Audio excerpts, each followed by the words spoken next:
4ನೇ ಭಾಗದ ವಿಡಿಯೋ ಇದಾಗಿದೆ. ಇದಕ್ಕಿಂತ ಮುಂಚೆ 3 ಭಾಗಗಳ ವಿಡಿಯೋಗಳನ್ನು ನಾನು ಆಲ್ರೆಡಿ ಅಪ್ಲೋಡನ್ನು ಮಾಡಿದ್ದೀನಿ. ತಾವು ನೋಡದೇ ಇದ್ರೆ ಮೇಲೆ ನಾನು ಆಲ್ ಸಬ್ಜೆಕ್ಟ್ ಪಾಸಿಂಗ್ ಪ್ಯಾಕೇಜ್ ಅಂತಕ್ಕಂಥ ಪ್ಲೇ ಲಿಸ್ಟ್ ಇದೆ, ಅದರ ಲಿಂಕನ್ನು ಮೇಲೆ ಸಜೆಸ್ಟ್ ಮಾಡ್ತೀನಿ ಐ ಬಟನಲ್ಲಿ. ಅದನ್ನು ಒತ್ತಿ ತಾವುಗಳು ಹಿಂದಿ, ಸಮಾಜ ವಿಜ್ಞಾನ, ವಿಜ್ಞಾನ ಮತ್ತು ಕನ್ನಡ ವಿಷಯಗಳ ಪಾಸಿಂಗ್ ಪ್ಯಾಕೇಜ್ ವಿಡಿಯೋಗಳನ್ನು ನೋಡ್ಬೋದು. ವಿದ್ಯಾರ್ಥಿಗಳೇ, ತಾವು ಹೊಸಬರಾಗಿದ್ದರೆ ದಯಮಾಡಿ ನನ್ನ ಚಾನಲ್ ಸ್ಟಡಿ ವಿತ್ ಪರಶುರಾಮ್ಗೆ ಸಬ್ಸ್ಕ್ರೈಬ್ ಮಾಡಿ. ಎಂಟರ್ಟೈನ್ಮೆಂಟ್ ಚಾನಲ್ ಆಗಿರ್ತಕ್ಕಂಥ ಜಸ್ಟ್ ಫಾರ್ ಫನ್ಗೆ ಸಬ್ಸ್ಕ್ರೈಬ್ ಮಾಡಿ ಅಂತ ಹೇಳ್ತಾ ಇವತ್ತಿನ ವಿಡಿಯೋವನ್ನು ಶುರು ಮಾಡೋಣ. ಸೊ ಹಾಗಾದರೆ ಇದಕ್ಕಿಂತ ಮುಂಚೆ ಒಟ್ಟು ನಾನು 25 ಪ್ರಶ್ನೆಗಳನ್ನು ಮಾಡಿದ್ದೀನಿ 3 ವಿಡಿಯೋಗಳಲ್ಲಿ. ತಾವು ತಪ್ಪದೆ ನೋಡಿದರೆ ಈ ಒಂದು ವಿಡಿಯೋದಲ್ಲಿ ಇರ್ತಕ್ಕಂಥ ಬಹಳ ಇಂಪಾರ್ಟೆಂಟ್ ಆಗಿರ್ತಕ್ಕಂಥ ಪ್ರಶ್ನೆಗಳ ಒಂದು ಅರಿವು ನಿಮಗೆ ಆಗತ್ತೆ. ಇವತ್ತಿನ ಮೊದಲ ಪ್ರಶ್ನೆ ಇತ್ತು, ಮಣ್ಣಿನ ವಿಧಗಳು ಯಾವುವು? ಹಾಗಾದರೆ ಭಾರತದಲ್ಲಿ ಕಂಡು ಬರ್ತಕ್ಕಂಥ ಪ್ರಮುಖ ಮಣ್ಣಿನ ಪ್ರಕಾರಗಳು ಯಾವುವು ಅಂತಕ್ಕಂಥ ಪ್ರಶ್ನೆಯನ್ನು ಕೇಳಿರ್ತಾರೆ. ಮೆಕ್ಕಲು ಮಣ್ಣು, ಕಪ್ಪು ಮಣ್ಣು, ಕೆಂಪು ಮಣ್ಣು, ಲ್ಯಾಟ್ರೈಟ್ ಮಣ್ಣು, ಮರುಭೂಮಿ ಮಣ್ಣು ಮತ್ತು ಪರ್ವತ ಮಣ್ಣು. ಈ 6 ಪ್ರಕಾರಗಳು ಏನಪ್ಪ ಅಂದರೆ ನಮ್ಮ ಭಾರತ ದೇಶದಲ್ಲಿ ಕಂಡು ಬರ್ತಕ್ಕಂಥ ಮುಖ್ಯವಾಗಿರ್ತಕ್ಕಂಥ ಮಣ್ಣಿನ ಪ್ರಕಾರಗಳಿದ್ದಾವೆ. ನೆನಪಿನಲ್ಲಿ ಇಟ್ಕೊಳ್ರಿ, ಮೆಕ್ಕಲು ಮಣ್ಣು, ಕಪ್ಪು ಮಣ್ಣು, ಕೆಂಪು ಮಣ್ಣು, ಲ್ಯಾಟ್ರೈಟ್ ಮಣ್ಣಿಗೆ ಜಂಬಿಟ್ಟಿಗೆ ಮಣ್ಣು ಅಂತ ಸಹಿತ ಕರೀತಾರೆ. ಆಮೇಲೆ ಮರುಭೂಮಿ ಮಣ್ಣು, ಕಡೆಯದಾಗಿ ಬರ್ತಕ್ಕಂಥದ್ದು ವಿದ್ಯಾರ್ಥಿಗಳೇ ಪರ್ವತದ ಮಣ್ಣು. ಪ್ರಶ್ನೆ ಸಂಖ್ಯೆ 27 ಬಂತು. 1857ರ ದಂಗೆಗೆ ಕಾರಣವಾದ ಆರ್ಥಿಕ ಅಂಶಗಳು ಯಾವುವು? ಅಂದರೆ ಭಾರತದ ಪ್ರಥಮ ಸ್ವಾತಂತ್ರ್ಯ ಸಂಗ್ರಾಮ ಅಂತ 1857ರ ದಂಗೆಗೆ ಹೇಳ್ತೀವಿ. ಈ ದಂಗೆಗೆ ಕಾರಣವಾಗಿರ್ತಕ್ಕಂಥ ಆರ್ಥಿಕ ಅಂಶಗಳು ಏನು? ಸೊ ಮೊದಲನೇದು ಬಂದ್ಬಿಟ್ಟು ಏನಪ್ಪ ಅಂತಂದರೆ ಇಂಗ್ಲೆಂಡ್ ದೇಶದಲ್ಲಿ ಕೈಗಾರಿಕಾ ಕ್ರಾಂತಿ ನಡೀತು. ಆ ಕೈಗಾರಿಕಾ ಕ್ರಾಂತಿಯ ಪರಿಣಾಮ ನಮ್ಮ ಭಾರತದ ಮೇಲೂ ಸಹಿತ ಬಿದ್ದಿತು. ಎರಡನೇದು, ಈ ಒಂದು ಕೈಗಾರಿಕಾ ಕ್ರಾಂತಿಯಿಂದ ಭಾರತದಲ್ಲಿರ್ತಕ್ಕಂಥ ಕರಕುಶಲಗಾರರಾಗಿರಬಹುದು, ಗೃಹ ಕೈಗಾರಿಕೆಯನ್ನು ಅವಲಂಬಿಸಿರ್ತಕ್ಕಂಥ ಉದ್ಯೋಗಿಗಳು ನಿರುದ್ಯೋಗಿಗಳು ಆದರು. ಆಮೇಲೆ ಈ ಭಾರತದಲ್ಲಿ ಇಂಗ್ಲಿಷರು ದುಬಾರಿ ಸುಂಕವನ್ನು ನಮ್ಮ ಭಾರತೀಯರ ಮೇಲೆ ಹೇರಿದ್ರು. ಆ ದಿನದಲ್ಲಿ ಅಸ್ತಿತ್ವದಲ್ಲಿರ್ತಕ್ಕಂಥ ಜಮೀನ್ದಾರಿ ಪದ್ಧತಿ, ಆಮೇಲೆ ಈ ಮಧ್ಯವರ್ತಿ ಜಮೀನ್ದಾರರು ಕೃಷಿಕರಿಗೆ ಶೋಷಣೆಯನ್ನು ಮಾಡಲಿಕ್ಕೆ ಪ್ರಾರಂಭವನ್ನು ಮಾಡಿದರು. ಕಡೆಗೆ ಆ ಇನಾಮ್ ಆಯೋಗವನ್ನು ನೇಮಿಸ್ತಾರೆ. ಅವರೇನು ಮಾಡ್ತಾರಪ್ಪ ಅಂದ್ರೆ ಭೂಮಿಯನ್ನು ವಾಪಸ್ ಪಡಿತಾರೆ. ಇದರಿಂದ ಸಹಜವಾಗಿ ರೈತರು ಪ್ರತಿಭಟನೆಗೆ ಇಳ್ತಾರೆ. ಇವೇ 6 ಮುಖ್ಯವಾಗಿರ್ತಕ್ಕಂಥ 1857ರ ದಂಗೆಗೆ ಕಾರಣವಾದ ಆರ್ಥಿಕ ಅಂಶಗಳು. ಒಂದು, ಇಂಗ್ಲೆಂಡಿನ ಕೈಗಾರಿಕಾ ಕ್ರಾಂತಿ. ಈ ಇಂಗ್ಲೆಂಡಿನ ಕೈಗಾರಿಕಾ ಕ್ರಾಂತಿಯಿಂದ ಭಾರತದ ಉದ್ಯೋಗಿಗಳು ನಿರುದ್ಯೋಗಿಗಳಾದರು. ಇಂಗ್ಲಿಷರು ದುಬಾರಿ ಸುಂಕವನ್ನು ಹೇರಿದ್ರು. ಆ ಸಮಯದಲ್ಲಿ ಇರ್ತಕ್ಕಂಥ ಜಮೀನ್ದಾರಿ ಪದ್ಧತಿ, ಆಮೇಲೆ ಮಧ್ಯವರ್ತಿ ಜಮೀನ್ದಾರರಿಂದ ರೈತರಿಗೆ ಕೃಷಿಕರಿಗೆ ಶೋಷಣೆ ಹಿಂಸೆ ಅನ್ಬೋದು. ಆಮೇಲೆ ಇನಾಮ್ ಆಯೋಗವನ್ನು ನೇಮಿಸಿ ಭೂಮಿಯನ್ನು ವಾಪಸ್ ಪಡೆದಿರ್ತಕ್ಕಂಥದ್ದೇ 1857ರ ದಂಗೆಗೆ ಆರ್ಥಿಕವಾದ ಅಂಶಗಳು. ಪದೇ ಹೇಳ್ತಕ್ಕಂಥದ್ದು, ಯಾಕಂದರೆ ಬಹಳ ಇಂಪಾರ್ಟೆಂಟ್ ಕ್ವಶನ್ ಇದ್ದಾವೆ. ಒಂದಲ್ಲ 2 ಸಾರಿ ಈ ವಿಡಿಯೋವನ್ನು ತಾವುಗಳು ನೋಡಿ ಪರೀಕ್ಷೆಗೆ ತಯಾರಿಯನ್ನು ಮಾಡಿಕೊಳ್ಳಿ. ಪ್ರಶ್ನೆ 28, ಭಾರತದಲ್ಲಿ ಅರಣ್ಯ ಸಂರಕ್ಷಣಾ ಕ್ರಮಗಳನ್ನು ತಿಳಿಸಿ. ಹಾಗಾದ್ರೆ ಅರಣ್ಯ ಸಂರಕ್ಷಣೆಯನ್ನು ಮಾಡಲಿಕ್ಕೆ ನಾವೇನೆಲ್ಲ ಕ್ರಮಗಳನ್ನು ಮಾಡಬೇಕು? ಸೊ ಮೊದಲನೇದಾಗಿ ಅರಣ್ಯವನ್ನು ಇವತ್ತು ನಾಶ ಆಗ್ತಾ ಇದೆ, ಅದರ ನಿಯಂತ್ರಣ ಮಾಡಬೇಕು. ಇವತ್ತು ಅತಿಯಾಗಿ ಮಿತಿ ಮೀರಿ ಏನು ಮಾಡ್ತಾ ಇದ್ದಾರಪ್ಪ ಅಂದ್ರೆ ಈ ಕಾಡು ಪ್ರಾಣಿಗಳನ್ನು ಮೇಯಿಸ್ತಾ ಇದ್ದಾರೆ, ಅದನ್ನು ನಿಷೇಧವನ್ನು ಮಾಡಬೇಕು. ಅರಣ್ಯದಲ್ಲಿ ಆಗ್ತಕ್ಕಂಥ ಕಾಡ್ಗಿಚ್ಚನ್ನು ನಿಯಂತ್ರಿಸಬೇಕು. ಅರಣ್ಯದಲ್ಲಿ ಇವತ್ತು ಅತಿಕ್ರಮ ಆಗ್ತಾ ಇದೆ, ಭೂಮಿಯನ್ನು ಕಬಳಿಸ್ತಕ್ಕಂಥ ಕೆಲಸ ಆಗ್ತಾ ಇದೆ, ಅದನ್ನು ತಡಿಬೇಕು. ಆಮೇಲೆ ಅರಣ್ಯಗಳಲ್ಲಿ ಕೀಟ ಮತ್ತು ರೋಗಗಳನ್ನು ನಿಯಂತ್ರಣಕ್ಕೆ ತರಬೇಕು. ಮರಗಳ ಕಳ್ಳ ಸಾಗಾಣಿಕೆಯನ್ನು ತಡೆಯಬೇಕು. ಕಡೆಗೆ ಇರ್ತಕ್ಕಂಥದ್ದು ಈ ಅರಣ್ಯ ಬೆಳೆಸಲು ಜನಜಾಗೃತಿಯಲ್ಲಿ ಪ್ರೋತ್ಸಾಹವನ್ನು ಕೊಡಬೇಕು. ಜೊತೆಗೆ ಅರಣ್ಯದ ಮಹತ್ವದ ಅರಿವು ನಮ್ಮ ಸಮುದಾಯದ ಜನರಲ್ಲಿ ಮೂಡಿಸ್ತಕ್ಕಂಥ ಕೆಲಸ ಆಗಬೇಕು. ಇವೆಲ್ಲವುದರಿಂದ ನಾವು ಭಾರತದಲ್ಲಿ ಅರಣ್ಯವನ್ನು ಸಂರಕ್ಷಣೆಯನ್ನು ತಡಿಬಹುದು, ಸಂರಕ್ಷಣೆಯನ್ನು ಮಾಡಬಹುದು. ಓಕೆ, ಅರಣ್ಯ ನಾಶವನ್ನು ತಡಿಬಹುದು, ಅರಣ್ಯ ಸಂರಕ್ಷಣೆಯನ್ನು ಮಾಡಬಹುದು. ಅರಣ್ಯ ನಾಶದ ನಿಯಂತ್ರಣ, ಮಿತಿ ಮೀರಿ ಮೇಯಿಸುವುದನ್ನು ತಡೆಯುವುದು, ಕಾಡ್ಗಿಚ್ಚಿನ ನಿಯಂತ್ರಣ, ಅರಣ್ಯದ ಅತಿಕ್ರಮಣದ ತಡೆ, ಅರಣ್ಯಗಳಲ್ಲಿ ಕೀಟ ಮತ್ತು ರೋಗಗಳನ್ನು ನಿಯಂತ್ರಿಸುವುದು, ಮರಗಳ ಕಳ್ಳ ಸಾಗಾಣಿಕೆಯನ್ನು ತಡೆಯುವುದು, ಅರಣ್ಯ ಬೆಳೆಸಲು ಪ್ರೋತ್ಸಾಹವನ್ನು ಕೊಡುವುದು.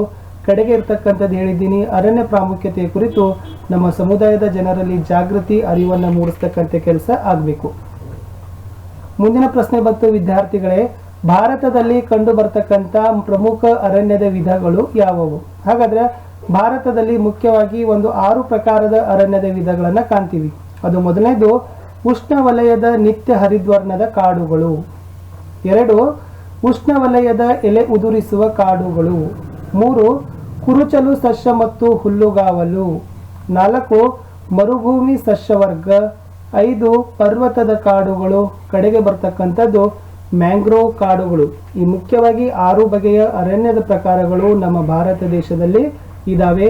ಉಷ್ಣವಲಯದ ನಿತ್ಯ ಹರಿದ್ವರ್ಣ ಕಾಡುಗಳು, ಉಷ್ಣವಲಯದ ಎಲೆ ಉದುರಿಸುವ ಕಾಡುಗಳು, ಕುರುಚಲು ಸಸ್ಯ ಮತ್ತು ಹುಲ್ಲುಗಾವಲು, ಮರುಭೂಮಿ ಸಸ್ಯವರ್ಗ, ಪರ್ವತದ ಕಾಡುಗಳು ಮತ್ತು ಮ್ಯಾಂಗ್ರೋವ್ ಕಾಡುಗಳು.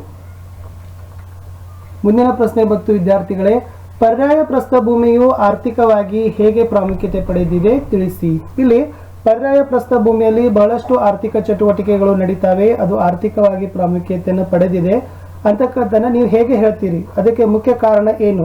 ಬಹಳಷ್ಟು ಇದಾವೆ. ಮೊದಲನೇದಾಗಿ ಪರ್ಯಾಯ ಪ್ರಸ್ಥಭೂಮಿಯಲ್ಲಿ ಸಮೃದ್ಧ ಖನಿಜಗಳು ನಮಗೆ ಸಿಗ್ತಾ ಇದ್ದಾವೆ. ಆಮೇಲೆ ಆ ಪರ್ಯಾಯ ಪ್ರಸ್ಥಭೂಮಿಯು ದಟ್ಟವಾದ ಕಾಡುಗಳನ್ನು ಹೊಂದಿದೆ. ಆ ಪರ್ಯಾಯ ಪ್ರಸ್ಥಭೂಮಿಯಲ್ಲಿ ಜೈವಿಕ ವೈವಿಧ್ಯತೆಯನ್ನು ಕಾಣ್ತೀವಿ, ವಿವಿಧ ಬಗೆಯ ಜೀವಿಗಳ ಒಂದು ಆವಾಸ ತಾಣವಾಗಿದೆ. ಆಮೇಲೆ ಅಲ್ಲಿ ಕಪ್ಪು ಮಣ್ಣು ಇದೆ, ಆ ಕಪ್ಪು ಮಣ್ಣು ನಮ್ಮ ಕೃಷಿಗೆ ಪೂರಕ ಅಂತ ಹೇಳ್ತಾರೆ. ಕಡೆಗೆ ಇರ್ತಕ್ಕಂಥದ್ದು ದಕ್ಷಿಣ ಭಾರತದಲ್ಲಿ ಹಲವಾರು ನದಿಗಳ ಉಗಮ ಸ್ಥಾನ ಸಹಿತ ಪರ್ಯಾಯ ಪ್ರಸ್ಥಭೂಮಿ ಆಗಿದೆ. ಆಮೇಲೆ ಇಲ್ಲಿ ಜಲ ವಿದ್ಯುತ್ ಶಕ್ತಿಯನ್ನು ತಯಾರಿಕೆ ಮಾಡ್ತಾರೆ.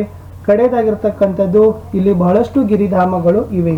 ಇವೆಲ್ಲ ಕಾರಣಗಳಿಂದ ನಾವು ಪರ್ಯಾಯ ಪ್ರಸ್ಥಭೂಮಿಯನ್ನ ಆರ್ಥಿಕವಾಗಿ ಪ್ರಾಮುಖ್ಯತೆ ಪಡೆದಿದೆ ಅಂತ ಹೇಳ್ತೀವಿ. ಸಮೃದ್ಧ ಖನಿಜಗಳು, ದಟ್ಟವಾದ ಕಾಡುಗಳು, ಜೈವಿಕ ವೈವಿಧ್ಯತೆ, ಕಪ್ಪು ಮಣ್ಣು, ನದಿಗಳ ಉಗಮ ಸ್ಥಾನ, ಜಲವಿದ್ಯುತ್ ಶಕ್ತಿ ತಯಾರಿಕೆ ಮತ್ತು ಗಿರಿಧಾಮಗಳ ತಾಣ, ಇವೆಲ್ಲವುಗಳು ಕೂಡ ಪರ್ಯಾಯ ಪ್ರಸ್ಥಭೂಮಿಯಲ್ಲಿ ಇದಾವೆ.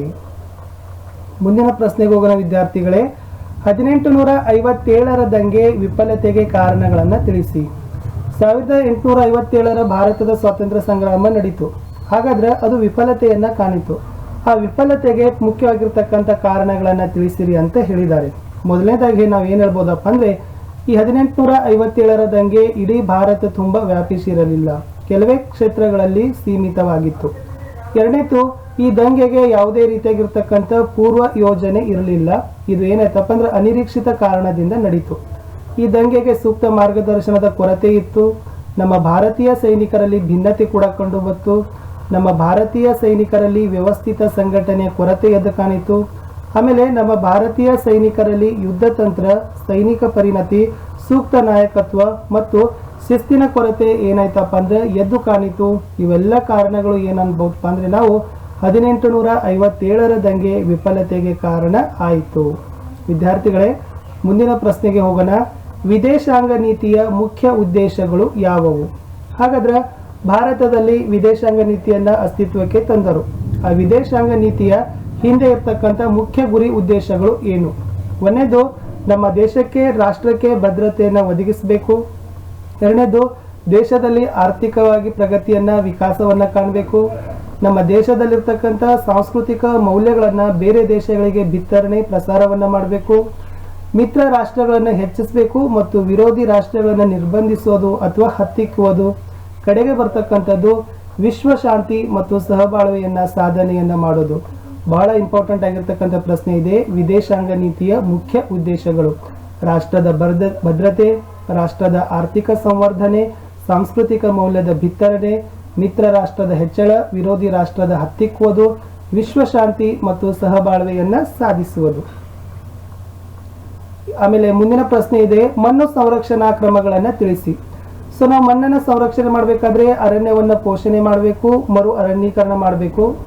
ಎರಡನೇದು, ಅತಿಯಾಗಿ ಪ್ರಾಣಿಗಳನ್ನು ಮೇಯಿಸುವುದನ್ನು ನಿಷೇಧಿಸಬೇಕು. ಸಮೋನ್ನತಿ ಬೇಸಾಯದ ಕ್ರಮವನ್ನು ಜಾರಿಗೆ ತರಬೇಕು. ಚೆಕ್ ಡ್ಯಾಮ್ಗಳನ್ನು ಕಟ್ಟಬೇಕು, ಅವುಗಳ ಅನುಷ್ಠಾನ ತರಬೇಕು. ಬದುಗಳನ್ನು ನಿರ್ಮಾಣ ಮಾಡಬೇಕು. ಆಮೇಲೆ ಕೊರಕಲು ನಿಯಂತ್ರಣವನ್ನು ಮಾಡಬೇಕು. ಕಡೆಗೆ ಬರ್ತಕ್ಕಂಥದ್ದು ಮೆಟ್ಟಿಲು ಪಂಕ್ತಿ ಬೇಸಾಯವನ್ನು ಅನುಷ್ಠಾನಕ್ಕೆ ತರಬೇಕು. ಇವೆಲ್ಲವುಗಳು ಕೂಡ ಮಣ್ಣು ಸಂರಕ್ಷಣಾ ಕ್ರಮಗಳು ಅಂತ ಹೇಳ್ತಾರೆ. ಸೊ ವಿದ್ಯಾರ್ಥಿಗಳೇ, ಇಷ್ಟಿತ್ತು. ಇಲ್ಲಿಯವರೆಗೆ ನಾವೇನು ಮಾಡಿವಪ್ಪ ಅಂತಂದ್ರೆ ಸಮಾಜ ವಿಜ್ಞಾನ ವಿಷಯದಲ್ಲಿ ಅತಿ ಸಂಭವನೀಯ ಪ್ರಶ್ನೆಗಳ 4ನೇ ಭಾಗವನ್ನು ನೋಡಿಕೊಂಡು ಬಂದೀವಿ. ಇಲ್ಲಿರ್ತಕ್ಕಂಥ 9 ಪ್ರಶ್ನೆಗಳಲ್ಲಿ 3 ರಿಂದ 4 ಪ್ರಶ್ನೆಗಳು ಕಂಪಲ್ಸರಿಯಾಗಿ ಬಂದೇ ಬರ್ತಕ್ಕಂಥ ಪ್ರಶ್ನೆಗಳಿದ್ದಾವೆ. ಚೆನ್ನಾಗಿ ಮನನವಾಗಿ ಓದಿ. ವಿಡಿಯೋ ಇಷ್ಟ ಆದರೆ ಒಂದು ಲೈಕ್ ಮಾಡಿ. ಆಮೇಲೆ ನಿಮ್ಮ ಕನಿಷ್ಠ ಒಬ್ಬೊಬ್ಬರು 5 ಜನರಿಗಾದರೂ ಶೇರ್ ಮಾಡಿ. ಸಬ್ಸ್ಕ್ರೈಬ್ ಮಾಡಲು ಮರೆಯದಿರಿ. ಮತ್ತೆ ಸಿಗುವ ನಿಮ್ಮ ಹೊಸ ವಿಡಿಯೋ